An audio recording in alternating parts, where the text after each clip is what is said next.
Si Colleen Santiago, isang 20 years old na barista sa isang maliit na coffee shop sa isang mall sa Baguio, ay matagal nang namamangha sa snow. Araw-araw, abala siya sa pagserbisyo sa mga customer, nagdadala ng kape, naghahatid ng mga pastry, at nakangiti ng magalang, kahit na madalas ay pagod na siya. Pero sa tuwing siya'y mag-isa, lalo na sa mga tahimik na gabi bago siya matulog, binabalot ng kanyang mga pangarap ang kanyang isipan, mga pangarap na puno ng snow. Mula pa noong bata si Colleen, pinapangarap na niyang makakita ng snow. Hindi ito isang simpleng pagnanasa, parang isang malalim na pagkasabik, isang bagay na hindi pa niya nararanasan pero tila napakalapit sa kanyang puso.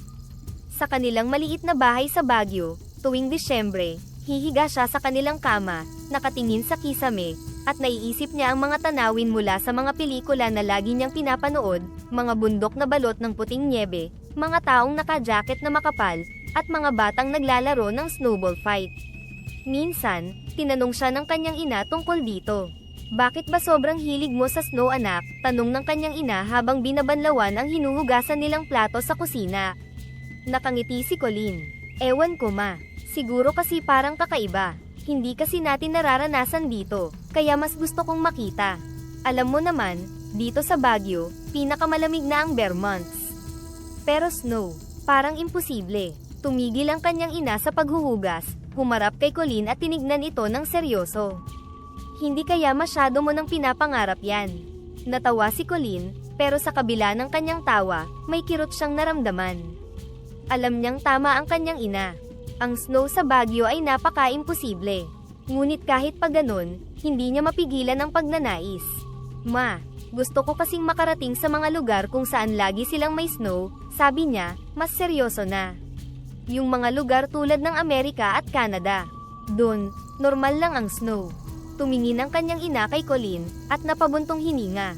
Anak, maganda yan, pero alam mo namang mahirap di ba? Hindi ganoon kadali makapunta ng ibang bansa. Mahal ang pamasahe, at alam mo naman hindi tayo mayaman. Tumahimik si Colleen, tinignan ng kisame, at sinubukang itago ang lungkot sa kanyang mga mata. Alam niya kung gaano kahirap ang buhay nila. Ang kanyang trabaho bilang barista at waitress ay sapat lang para makatulong sa mga gastusin sa bahay. Madalas, natutulog siya ng pagod, iniisip kung paano pa sila makakapag-ipon para sa kinabukasan. Pero hindi niya magawang kalimutan ang snow. Para sa kanya, ang snow ay hindi lamang isang material na bagay na bumabagsak mula sa langit, ito ay simbolo ng isang bagay na hindi niya pa naaabot. Isang lugar kung saan maaaring mag-umpisa ng bago, kung saan ang lahat ay kakaiba, bago, at puno ng posibilidad. Kinabukasan, pumasok siya sa coffee shop, nag-aayos ng mga lamesa at naghahanda para sa mga darating na customer. Tahimik siya habang nakikinig sa ingay ng espresso machine at sa usapan ng mga tao sa paligid. Sa isip niya, bumabalik-balik ang mga imahe ng snow. Sana makakita ako ng snow kahit isang beses lang, bulong ni Colleen sa sarili. Lumapit ang isa sa kanyang mga katrabaho, si Rhea, na palaging masayahin at may malakas na tawa. Oy Colleen, parang ang lalim ng iniisip mo ah. Ano bang gumugulo dyan sa utak mo? Napangiti si Colleen. Wala, iniisip ko lang yung mga pelikulang napapanood ko. Yung mga may snow. Snow, tumaas ang kilay ni Rhea. Dito sa Pilipinas. Aba, malabo yan. Baka sa panaginip mo na lang yan makikita. Oo nga eh, sabi ni Colleen, tumatawa pero may lungkot sa kanyang mata. Pero hindi mo ba naiisip? Parang ang saya siguro makakita ng snow. Napaisip si Rhea, tapos ay tumango. Oo nga no, iba rin siguro yung pakiramdam na malamig talaga, tapos magsusuot ka ng makapal na jacket. Pero Colleen, ang hirap kaya ng buhay sa mga lugar na may snow. Napanood ko dati sa documentary, ang hirap mag-adjust sa lamig, lalo na kung sanay ka sa init. Napatitig si Colleen sa bintana ng coffee shop, kung saan makikita ang berdeng mga bundok ng Baguio. Alam ko, pero parang iba pa rin yung pakiramdam. Parang, makakalimutan mo lahat ng problema mo habang pinapanood mong bumabagsak ang mga snowflakes. Ngumiti si Rhea at tinapik ang balikat ni Colleen. Baka isang araw, makapunta ka rin sa mga lugar na may snow. Malay mo, matupad ang pangarap mo. Ngunit alam ni Colleen na mas mahirap iyon kaysa sa inaasahan. Wala siyang pera para bumiyahe papuntang Amerika o Canada. Minsan nga, iniisip niyang paano siya makakalabas ng bansa kung ang araw-araw niyang kita ay hindi man lang sapat para sa mga pangunahing gastusin ng kanilang pamilya. Pagkatapos ng shift, habang naglalakad pa uwi si Colleen, muli siyang binalot ng malamlam na damdamin. Alam niyang hindi ganoon kadali ang pag-abot ng kanyang mga pangarap. Gusto niyang magtrabaho ng mas mabuti, makapagtapos ng pag-aaral, at makatulong ng higit sa kanyang pamilya. Pero bawat gabi, kapag natutulog na siya at nag-iisa, bumabalik ang kanyang pangarap, ang mga bundok na balot ng puting snow, ang hangin na malamig at malinis, at ang kaligayahan na dulot ng isang bagay na tila imposible. Sa bawat hinga niya, may isang bahid ng pag-asa. Isang malamig na hapon sa Baguio, matapos ang mahabang araw ng pagtatrabaho sa coffee shop, nagdesisyon si Colleen na dumaan sa mas tahimik ngunit mas mahabang ruta pauwi, ang landas na dumadaan sa kagubatan ng kanilang barangay. Madalas niyang nilalakaran ito kapag gusto niyang mag-isip at lumayo sa ingay ng lungsod. Ang mga sanga ng pine trees ay nag-uugoy sa ihip ng hangin, at ang lupa ay natatakpan ng mga tuyong dahon, lumilikha ng mahinang kaluskos sa bawat hakbang niya. Habang lumalalim ang kanyang nilalakaran, napansin niyang may kakaibang katahimikan ang parang nakapalibot sa kagubatan. Ang karaniwang huni ng mga ibon at tunog ng mga hayop ay tila nawala, at napalitan ng isang kakaibang katahimikan na nakakabingi. Bigla niyang narinig ang mahina at nakakaawang tinig na tila nagmumula sa kalaliman ng mga puno. "Tulungan mo ako," sabi ng mahinang tinig. Ang boses ay puno ng sakit at desperasyon. Tila ba ang mga salitang ito ay humihila sa kanyang puso, nag-uudyok sa kanya na hanapin kung saan nanggagaling ang tinig. Dahan-dahan niyang sinundan ang pinagmulan ng boses. Nag-ingat siya sa bawat hakbang, ang mga dahon ay gumagalaw sa ilalim ng kanyang mga paa. Hindi nagtagal, natagpuan niya ang isang maliit na duwende, nakahandusay sa ilalim ng isang malaking pine tree. Ang binti nito ay tila baluktot sa hindi natural na anggulo. "Tulungan mo ako," pakiusap, ulit ng duwende. Ang mga mata nito ay lumuluha dahil sa sakit. "Anong nangyari sa'yo?" mahinahon niyang tanong habang lumuluhod sa tabi ng munting nilalang. "Nahulog ako mula sa puno," paliwanag ng duwende. Ang boses nito ay nanginginig. "Hindi ko na maigalaw ng maayos ang aking binti." Walang pag-aatubiling tinanggal ni Colleen ang kanyang scarf at maingat na binalot ito sa paligid ng sugatang binti ng duwende. "Huwag kang mag-alala, tutulungan kita. Dadalhin kita sa amin at aalagaan hanggang sa gumaling ka." Habang buhat-buhat niya ang duwende pauwi, ang kanyang isip ay puno ng pagtataka at kaba. Hindi siya makapaniwala na totoo pala ang mga duwende. Sa mga kwento lang niya ito naririnig mula sa kanyang lola. "Bakit ka nasa kagubatan na ito? At bakit ka umakyat sa mataas na puno?" tanong niya, habang dahan-dahan nilang tinatahak ang daan palabas ng kagubatan. "Ako'y naghahanap sana ng mga bulaklak ng alitaptap," sagot ng duwende. "Kailangan ko ito para sa isang mahalagang gamot. Ngunit, sa kasamaang palad, ako'y nadulas at nahulog." Nanlaki ang mata ni Colleen sa kanyang narinig. "Bulaklak ng alitaptap, totoo ba yun? Akala ko, gawa-gawa lang yun sa mga kwento." "Totoo ang mga iyon," sagot ng duwende na may bahid ng pighati. Ngunit bihira at mahirap makita. Nang marating nila ang bahay, dahan-daang inilapag ni Colleen ang duwende sa sofa at kinumutan ito. Nagsimula siyang magpainit ng tubig para sa tsaa, habang patuloy ang pag-usisa sa misteryosong nilalang na ito.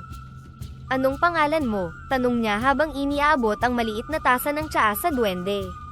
"Ako si Luntian," sabi ng duwende, ngumiti ito ng mahina. "Salamat sa tulong mo, Colleen. Hindi ko malilimutan ang kabaitan mo." Umupo si Colleen sa tabi ni Luntian, hawak ang sarili niyang tasa. "Sabi nila, ang mga duwende daw ay may mahika. Totoo ba yun?" "Oo," tugon ni Luntian, "at dahil sa iyong kabaitan, may munting regalo akong may aalay sa iyo bilang pasasalamat.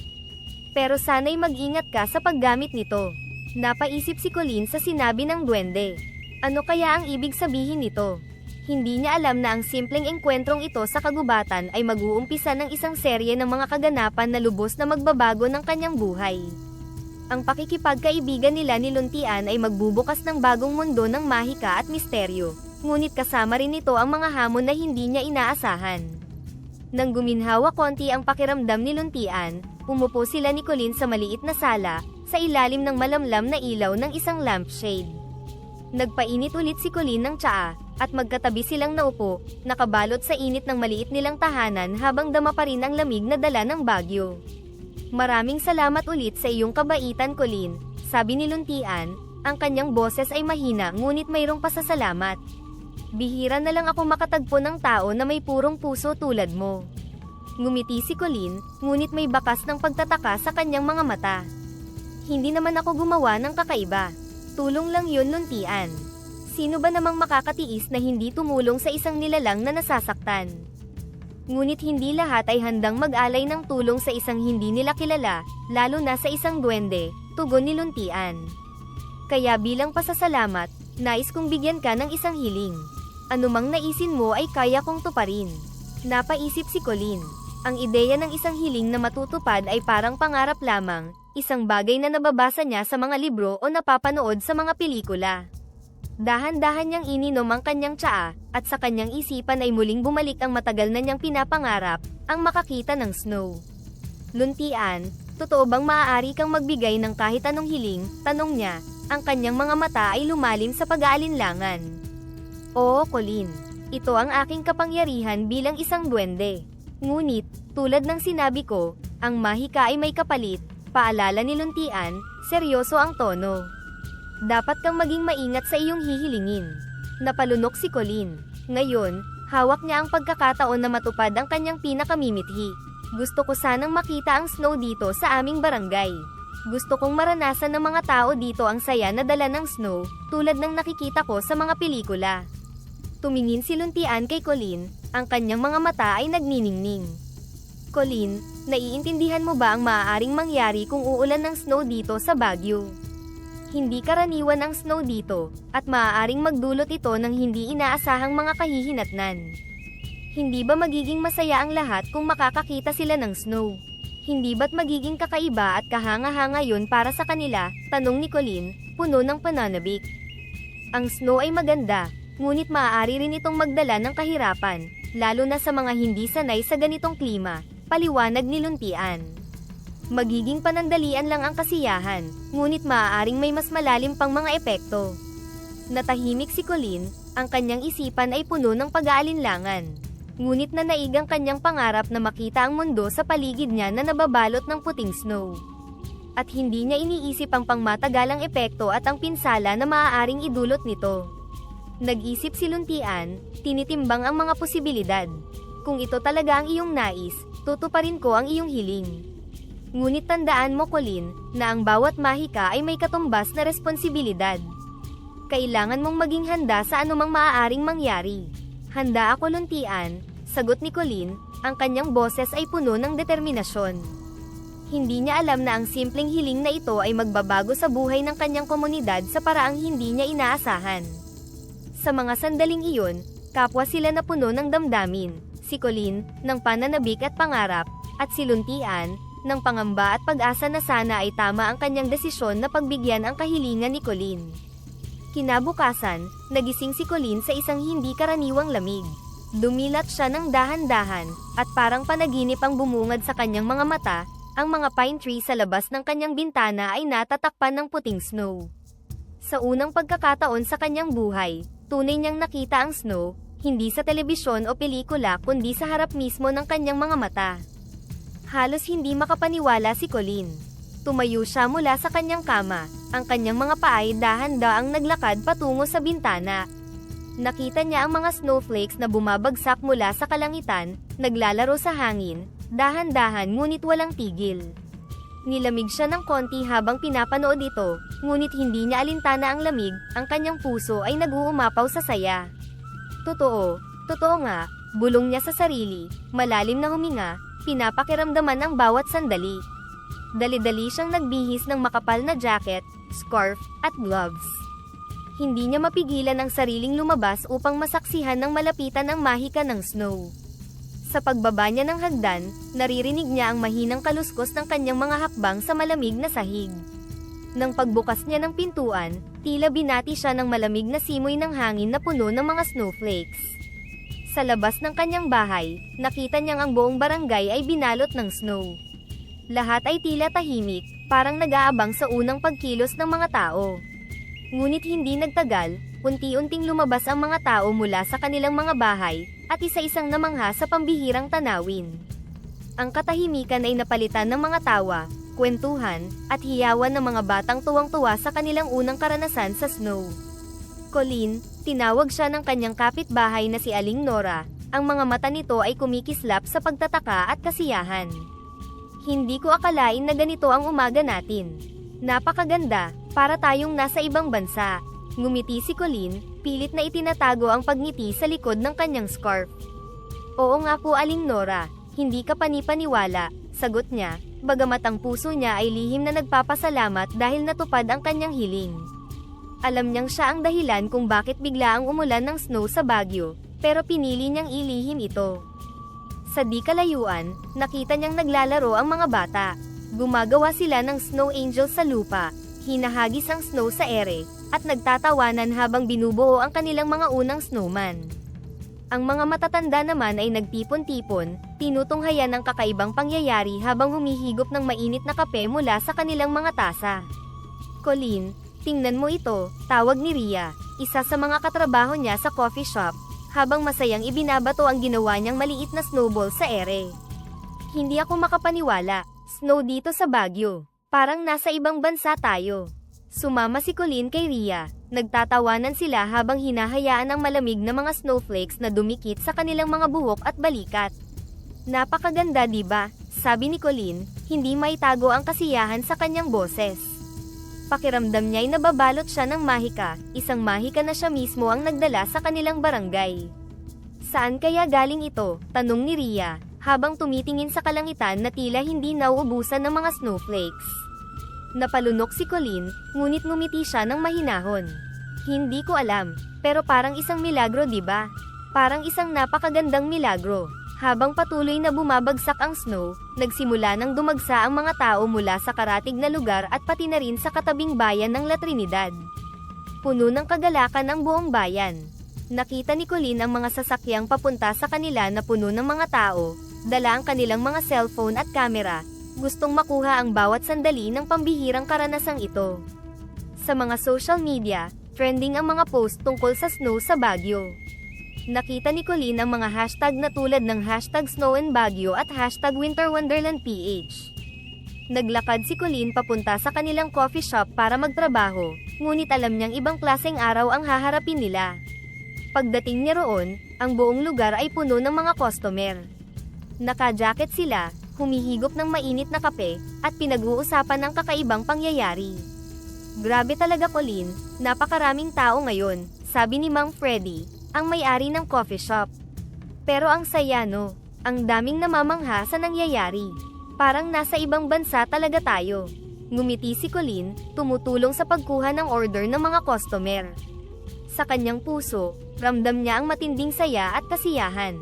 Para sa kanya, ang pagbagsak ng snow ay hindi lamang katuparan ng kanyang pangarap, kundi para ring regalo na ipinamahagi sa lahat ng tao sa kanilang lugar. Natutuwa siya na nakikita ang lahat ng tao, bata man o matanda, na natatamasa ang kagandahan ng snow. Pakiramdam niya'y naging bahagi siya ng isang kakaibang kwento. Sa gitna ng kasiyahan, huminto si Colleen sa isang tabi, tinignan ang mga snowflakes na patuloy na bumabagsak mula sa kalangitan. Pinikit niya ang kanyang mga mata, hinahayaang yakapin siya ng malamig ngunit maraahang hangin ng snow. Sa bawat pagbuga niya ng hininga, nararamdaman niya ang kasiyahan ng kanyang hiling na natupad. Ngunit sa kanyang isipan, naroon pa rin ang mga salitang binitiwan ni Luntian, ang mahika ay may kapalit. Habang pinagmamasdan niya ang saya ng kanyang mga kababayan, isang bahid ng alinlangan ang dumaan sa kanyang isipan. Paano kung totoo ang babala ni Luntian? Paano kung ang kasiyahang ito ay magdala rin ng mga bagay na hindi niya inaasahan? Ngunit sa mga sandaling iyon, pinili muna niyang tanggapin ang kasalukuyan. Wala sa kanyang puso ang pagsisisi. Sa halip, pinili niyang magdiwang kasama ng kanyang bayan. Bahala na, sabi niya sa sarili, tinatanaw ang mga taong naglalaro sa snow, umaasa na ang kanyang hiling ay magdala lamang ng saya at walang anumang kapalit na masama. Sa mga sandaling iyon, wala nang mahalaga kundi ang magic na hatid ng unang snow sa Baguio. Sa loob ng 3 araw, walang patid ang pagbagsak ng snow sa Baguio. Bawat umaga ay tila isang bagong simula, Walang sawang pinagmamasdan ni Colleen ang tanawin mula sa kanyang bintana, ang mga pine trees, mga bubong, at kalsada, lahat ay natakpan ng snow. Parang isa itong eksena mula sa isang pelikula, ngunit ngayon, ito'y tunay at nararanasan ng mga tao sa paligid niya. Sa kalsada, ang mga tao ay tuwang-tuwa pa rin. Ang mga bata ay patuloy sa paglalaro ng snowball fight, at ang mga matatanda ay nakangiti habang tinitingnan ng kanilang mga apo. Lahat ay masigla, puno ng kasiyahan at pagtataka. Nagkaroon na rin ng mga tindahan ng mga mainit na pagkain at inumin sa tabi ng mga kalsada, kung saan ang mga tao ay pumipila upang magpainit sa malamig na panahon. Colleen, tingnan mo tong mga litrato, sabi ni Rhea, isang hapon habang sila'y nagtatrabaho sa coffee shop. Nilabas nito ang cellphone at ipinakita ang mga litrato ng kanilang mga customer na naglalakad sa snow, nakasuot ng makakapal na jacket at nag-selfie sa tabi ng mga snowman na ginawa ng mga bata. Nakita mo na ba kung gaano kadaming tao ang pumunta dito? Dagdag ni Rhea, kumikislap ang mga mata sa saya. Ang daming turista mula sa Maynila, Cebu, pati na rin sa Davao. Nag-viral na tayo, Colleen. Lahat gustong pumunta dito para makita ang snow. Napangiti si Colleen, tinatanaw ang mga turista na dumarating. Ang coffee shop ay mas naging abala kaysa dati, punong-puno ang mga mesa ng mga turista, lahat ay nag-uusap tungkol sa pambihirang pangyayari. Totoo, Rhea, nakakatuwa na makita silang lahat na namamangha. Ang daming tao na bumabalik-balik para sa kape natin habang namamasyal sa snow. Minsan nakakaramdam si Colleen na parang panaginip ang lahat ng ito. Hindi niya mapigilan ang matinding galit at pagmamalaki, na siya ang nagdala ng mahika ng snow sa kanilang lugar. Pinalad silang maranasan ito, isang pangarap na para sa iba ay tila imposible. Nakita niya ang kanilang bayan na biglang sumigla, ang mga negosyo ay umunlad, ang mga tao ay naging mas masaya, at ang simpleng pamumuhay sa kanilang lugar ay tila naging isang perlas na nagniningning. Habang ibinibigay niya ang order ng isang grupo ng turista, nakipagkwentuhan siya sa kanila. Ang ganda dito no, tanong ng isang lalaking galing pa sa Maynila, bitbit ang kanyang DSLR camera. Hindi ko akalain na makikita ko ang ganitong eksena dito sa Baguio. Parang ibang bansa. Oo nga, parang nasa Canada kami, dagdag ng kanyang kasama, nakasuot ng makapal na scarf. Paano kaya nangyari to? Natawa si Colleen, ngunit sa loob-loob niya ay alam niyang siya ang dahilan ng kakaibang pangyayaring ito. Hindi ko rin alam. Baka himala lang talaga, sagot niya, pilit na itinatago ang kanyang sikreto. Sa tuwing naglalakad si Colleen sa tabi ng mga taong naglalaro ng snow, lalo na sa gabi kung kailan mas nararamdaman ang kapayapaan ng paligid, dama niya ang isang uri ng mahika na parang nakabalot sa bawat tao. Ang mga ilaw ng poste ay kumikislap sa ibabaw ng puting snow, at ang malamig na hangin ay tila may dalang mahiwagang kwento. Isang gabi, habang pauwi si Colleen mula sa coffee shop, nadaanan niya ang isang grupo ng mga batang naglalaro pa rin sa snow, kahit pa sobrang lamig na. Nagtatawanan sila habang nagtatayo ng snowman at naghahagis ng mga snowball. Ate Colleen, sabi ng isa sa kanila. Halika dito ate, tulungan mo naman kaming tapusin to. Nilapitan ni Colleen ang mga bata, at tinulungan silang ilagay ang mga bato bilang mata at isang maliit na carrot bilang ilong ng snowman. Napuno siya ng saya habang nakikitang tuwang-tuwa ang mga bata sa kanilang gawa. Ate Colleen, sobrang saya ng snow, sabi ng isang batang babae, na namumula ang mga pisngi dahil sa lamig. Sana palagi na lang ganito. Ngumiti si Colleen, ngunit may kaunting kirot sa kanyang dibdib. Sana nga, bulong niya, habang ang isip niya ay bumabalik sa babala ni Luntian. Ang bawat hilingan niya, ay may kapalit. Habang patuloy na bumabagsak ang snow, unti-unting lumalalim ang isipan ni Colleen. Sa kabila ng saya na nararanasan ng mga tao, hindi niya mapigilan ang tanong, ano kaya ang kapalit ng hiling na ito? Dumating ang ika-4 na gabi ng pag-ulan ng snow. Sa mga oras na iyon, mas dumami pa ang mga bisita sa Baguio. Ang mga hotel ay fully booked na, at pati mga transient houses ay hindi na bakante. Lumabas ang mga negosyante at naglagay ng mga pansamantalang stall na nagbebenta ng mga makakapal na damit, hot chocolate, at iba pang panglamig na gamit. Sa kanilang coffee shop, mas dumami pa ang mga customer. Si Mang Freddy, ang may-ari ay sobrang saya sa kanilang kita. Colleen, wala pa tayong ganitong klaseng kita dati. Kung ganito pa rin ang takbo sa mga susunod na araw, baka pwede ko nadagdagan ang sahod nyo, biro niya. Ngumiti si Colleen. Naramdaman niyang naging mabuti ang pagbagsak ng Snow para sa lahat. Umunlad ang negosyo, at ang mga tao'y tila walang iniindang problema. Sa bawat sulok ay tanging kasiyahan at pagkamangha ang nangingibabaw. Pakiramdam niya ay para siyang bayani, isang tahimik na bayani na nagdala ng kababalaghan sa kanilang bayan. Ngunit sa bawat pagdaan ng gabi, ang mga salitang sinabi ni Luntian ay tila bumabalik-balik sa kanyang isipan, ang mahika ay may kapalit. Hindi pa malinaw kay Colleen kung ano ang kahulugan ng mga salitang iyon. Pero sa bawat araw ng saya, naroon pa rin ang pag-aalala sa kanyang puso. Habang lumilipas ang mga araw, ang patuloy na pagbagsak ng Snow ay nagsimulang magdulot ng hindi inaasahang mga problema. Ang mga daan na dating hitik ng masasayang tao ay unti-unting naging walang katao-tao, habang ang Snow ay patuloy na naiipon sa mga kalsada, nagiging sanhi ng pagkaipit ng mga sasakyan at pahirapan na rin sa paglalakad ang mga tao.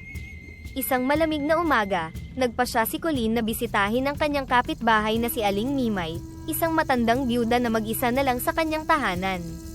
Nang marating niya ang bahay ni Aling Mimay, napansin niya agad ang kapal ng Snow sa labas ng pinto.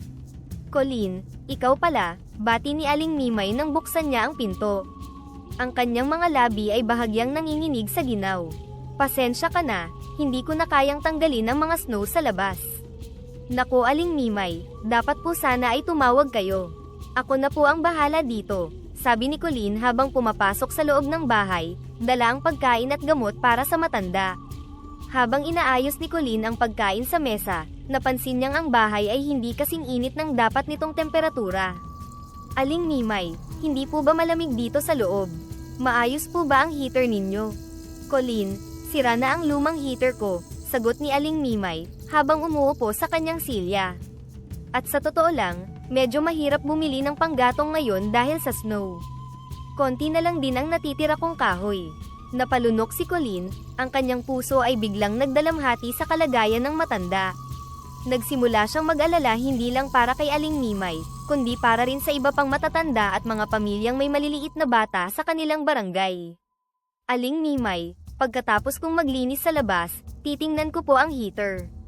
Baka may magawa ako, alok niya, bagamat alam niyang limitado lang ang kanyang magagawa. Kung ganoon ay maraming salamat iha, malumanay na tugon ni Aling Mimay.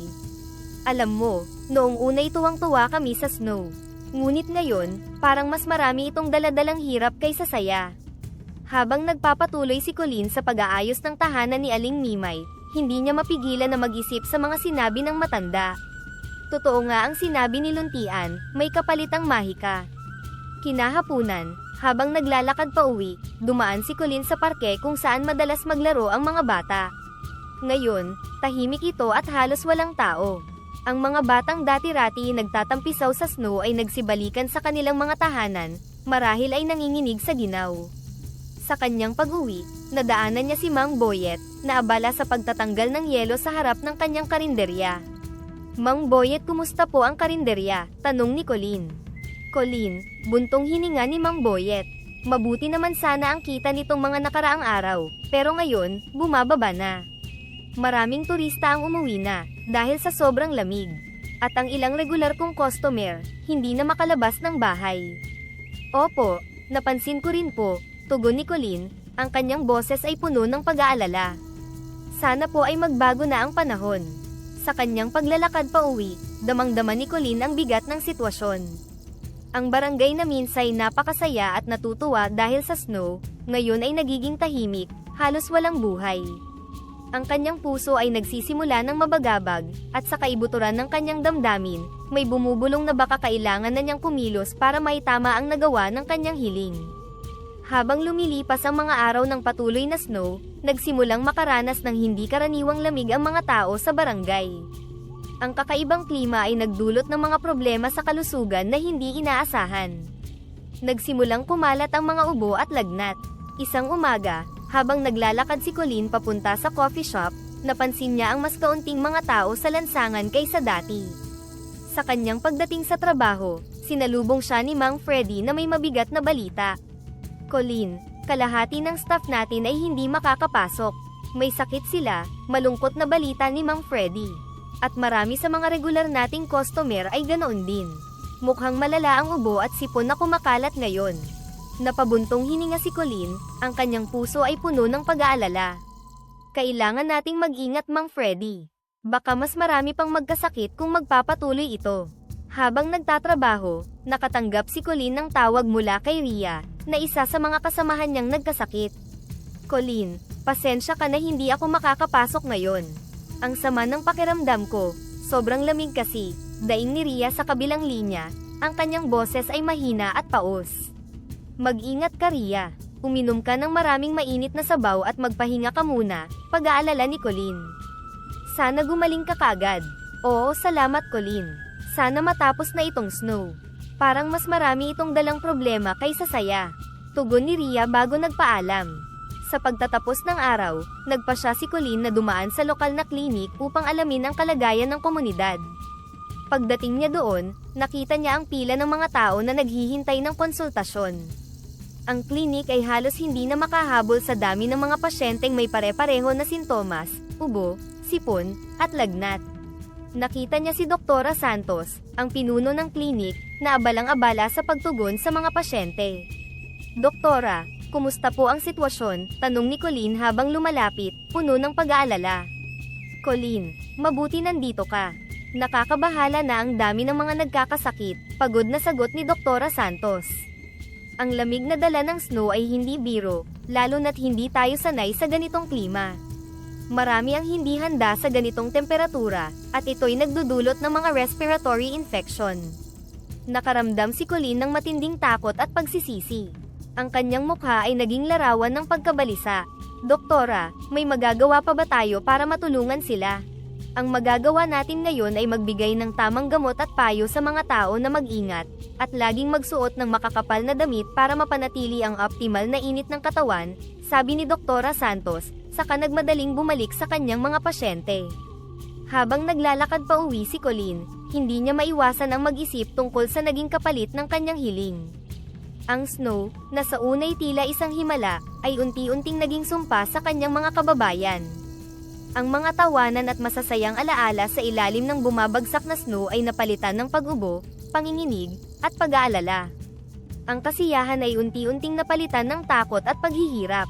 Sa malamig na gabi, habang ang hangin ay patuloy na umiihip, si Colleen ay nakatayo sa labas ng kanilang bahay, pinagmamasdan ng patuloy na pagbagsak ng snow.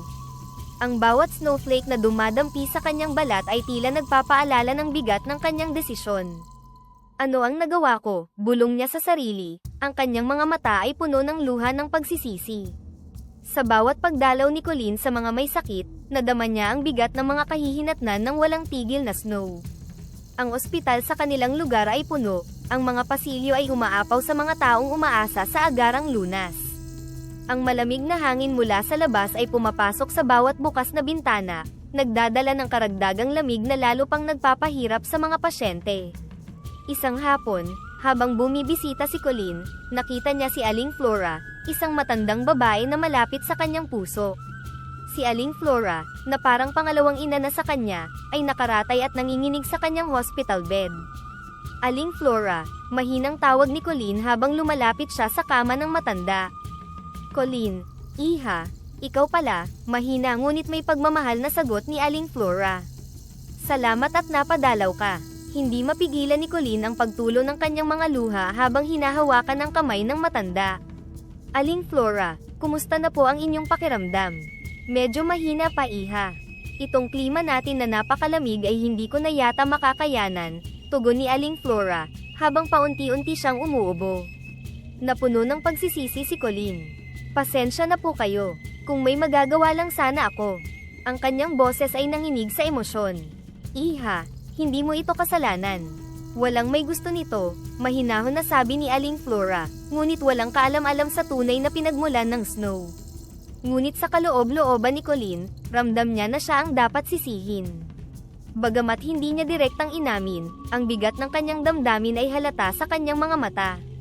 Ang mga salita ni Aling Flora ay nagbigay ng konting aliw kay Colleen, ngunit hindi sapat upang maibsan ang kanyang guilt. Pagkatapos ng pagbisita, lumabas si Colleen ng ospital na lalong mabigat ang loob. Habang naglalakad siya pauwi, Dumaan siya sa parke kung saan dati ay masigla ang mga bata. Ngayon, ito ay tahimik at halos walang tao. Naupo si Colleen sa isang bangko, tinatanaw ang walang katapusang puting kapaligiran na dulot ng snow. Sa kanyang pagmumuni-muni, naisip niya ang duwendeng si Luntian. Luntian, kung naririnig mo ako, kailangan ko ng tulong mo. Hindi ko na alam ang gagawin ko, bulong niya sa hangin, umaasang sa isang himala ay may magagawa pa siya. Sa kalaliman ng kanyang pag-iisa, isang maliit na tinig ang bumalik sa kanyang isipan, ang paalala ni Luntian na ang bawat mahika ay may kapalit. Sa oras na iyon, nagdesisyon si Colleen na kailangan niyang hanapin ang duwende, at gawin ng kahit anong paraan, upang maibalik ang lahat sa dati. Hindi lamang para sa kanyang sarili, kundi para sa buong barangay na ngayon ay nagdurusa dahil sa kanyang hiling. Sa gitna ng kanyang desperasyon, muling bumalik si Colleen sa kagubatan, umaasang makahanap ng paraan upang itama ang kanyang mga pagkakamali. Ang kanyang puso ay nababalot ng takot at pag-aalala, habang tinatahak niya ang malamig at tahimik na landas ng gubat. Bawat hakbang niya ay tila mabigat, dala ang bigat ng kanyang mga desisyon, na parang bawat yabag sa lupa ay nagpapaalala sa kanya ng mga kahihinatnan ng kanyang mga hiling.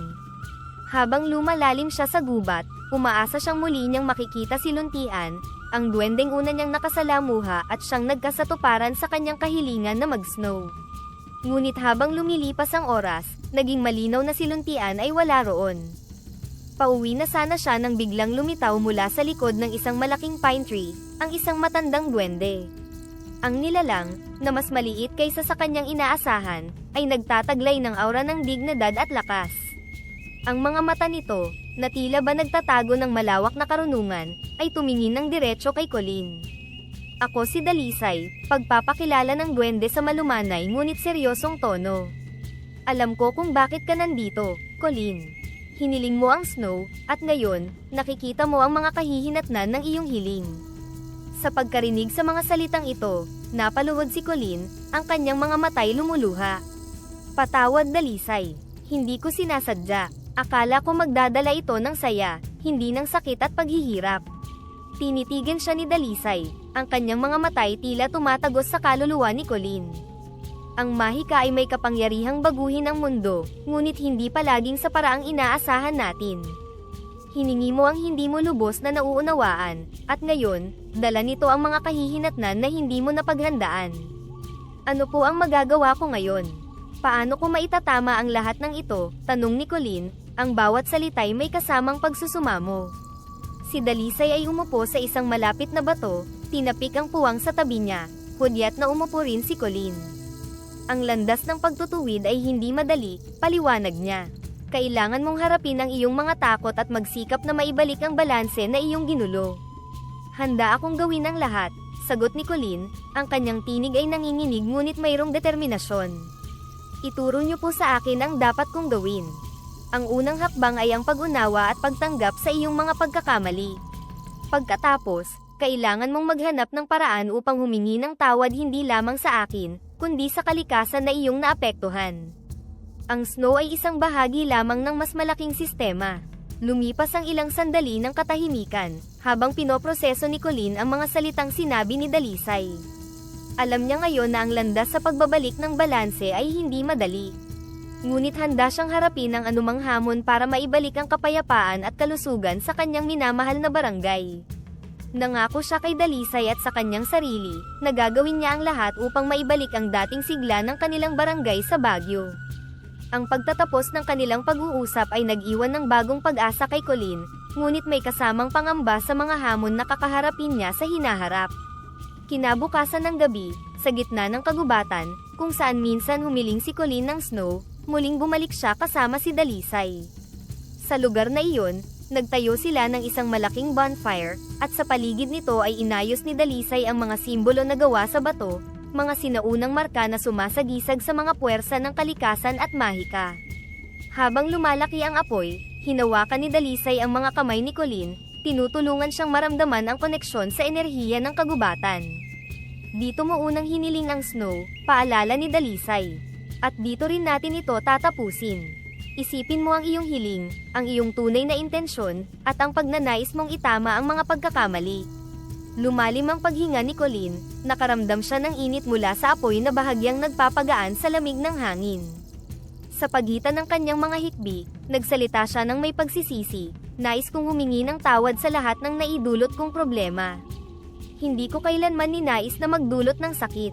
Humihiling ako, hindi para sa aking sarili, kundi para sa kapakanan ng lahat.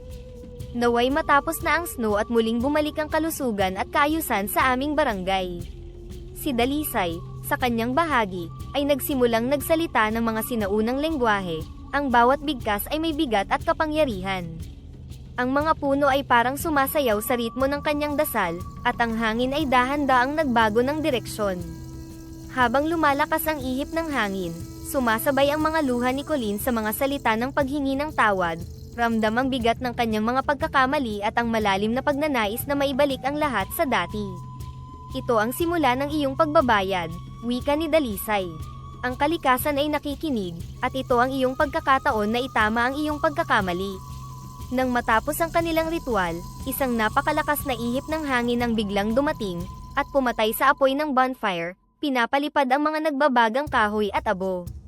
Ang biglaang pagkapatay ng apoy ay simboliko, isang malinaw na hudyat na pinakinggan ang kanilang hiling.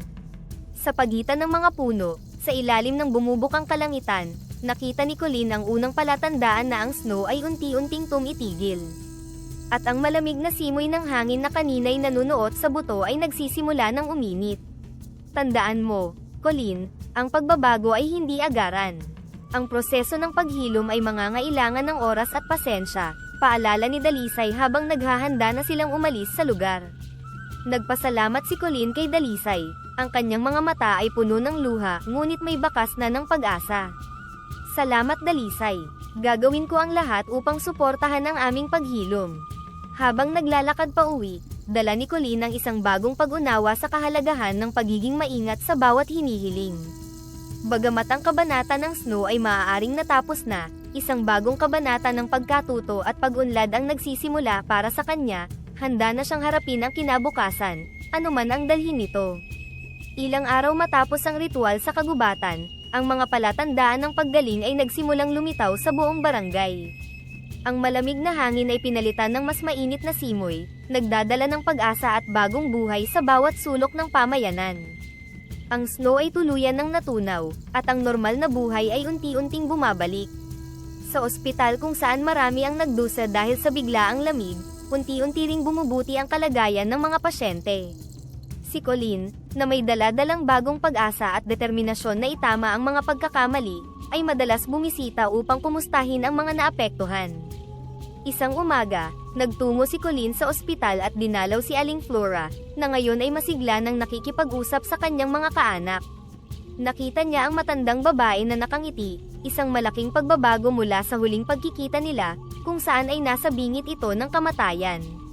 Colleen, halika, umupo ka dito, aya ni Aling Flora, na nagpapahiwatig ng isang bakanteng upuan sa tabi ng kanyang kama.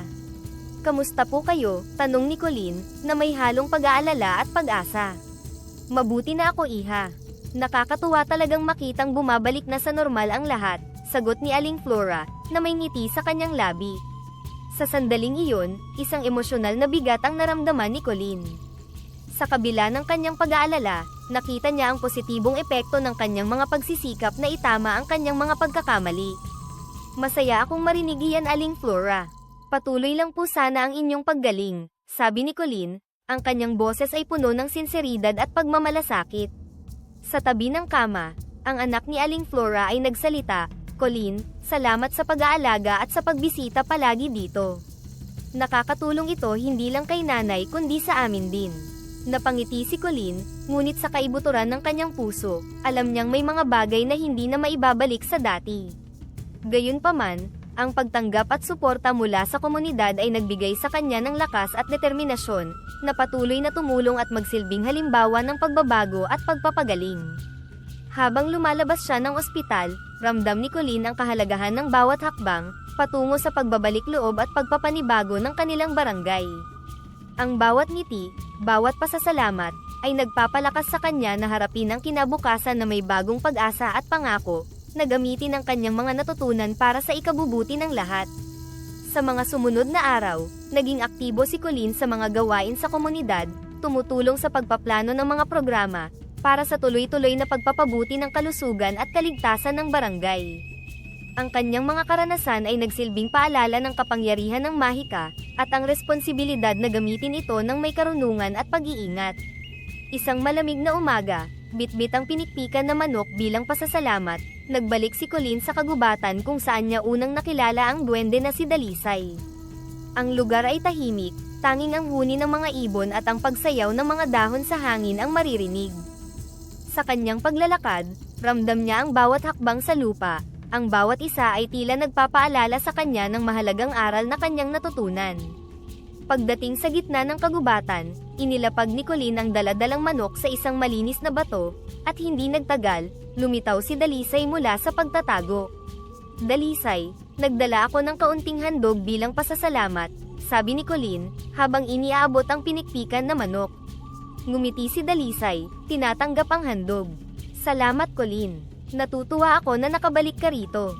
Habang nakaupo sila sa tabi ng bonfire na sinindihan ni Dalisay gamit ang kanyang mahika, nagsimula si Dalisay, "Colleen, nakita ko ang iyong sinserong pagsisisi, at pinupuri ko ang mga hakbang na iyong ginawa upang ituwid ang iyong mga pagkakamali. Ang iyong pagsisikap na maibalik ang sigla at kaayusan sa inyong barangay, ay hindi lamang nagpapakita ng iyong pagbabago, kundi pati na rin ng iyong tapang at determinasyon." Si Colleen, na nakikinig ng mabuti, tumango at sumagot, "Opo, Dalisay. Napatunayan ko na ang mahika ay isang malaking responsibilidad. Ang mga hiling ay kayang baguhin ang mundo, at natutunan kong dapat kong unawain ang mga kahihinatnan bago pa man ito ipagkaloob. Mahalaga ang aral na iyan, Colleen. At tandaan mo, ang bawat paggamit ng mahika ay may kaakibat na balanse. Kung ano ang iyong hinihiling, may katumbas itong pwedeng maibalik sa iyo at sa mundo," paalala ni Dalisay habang pinagmamasdan ang mga mata ni Colleen, na puno ng determinasyon at pag-unawa. Nagpatuloy ang kanilang pag-uusap, at sa bawat salita, lalo pang lumalim ang pangunawa ni Colleen sa kapangyarihan at mga limitasyon ng mahika. "Bagamat patuloy pa rin akong nangangarap ng Snow, natutunan ko na may mga pangarap na mas mabuting itago na lamang sa puso," sabi ni Colleen, ang kanyang boses ay puno ng paninindigan. Nang magpaalam si Dalisay, may ngiti sa kanyang mukha, "Magaling, Colleen. Ang iyong paglalakbay sa buhay ay hindi natatapos dito. Ang bawat araw ay magdadala ng bagong aral. Panatilihing bukas ang iyong puso at isip sa mga ito." Habang naglalakad pabalik sa kanilang barangay, dala ni Colleen ang bagong aral na kanyang natutunan. Ang mga araw ng Snow na nagbago sa kanyang buhay at sa kanilang barangay, ay magiging panghabang buhay na paalala ng kahalagahan ng pag-iisip at pagtimbang sa bawat desisyon. Sa kanyang pag-uwi, mas matatag at mas may kaalaman si Colleen. Alam niyang bagamat mahirap ang mga pagsubok na kanyang hinarap, ang mga ito ay nagbigay sa kanya ng pagkakataong lumago at matuto.